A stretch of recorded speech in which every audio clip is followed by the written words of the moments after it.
Welcome to our guide on how to add feelings to your Facebook story on your Android device. Let's walk through the steps together. Step 1.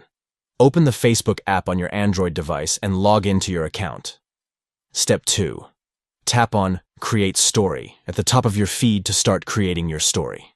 Step 3. Capture a new photo or video using your device's camera, or select an existing photo or video from your camera roll to include in your story.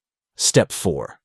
Tap on the sticker icon, usually represented by a square smiley face, located at the top right of the screen. Step 5. Look for the feelings sticker among the sticker options and choose the feeling or emotion you want to express. Step 6. Once you've selected the feeling sticker, you can place it anywhere on your story by dragging and dropping it to your desired location. Step 7. When you are content with your story and the feeling you've added, tap Share to publish it to your Facebook story for your friends to see and connect with. By following these steps, you can easily convey your emotions and share your feelings with your friends through your Facebook story. Thank you for watching. We hope this tutorial has been informative in demonstrating how to add feelings to your Facebook story on your Android device. Express yourself and connect with others through your stories on Facebook.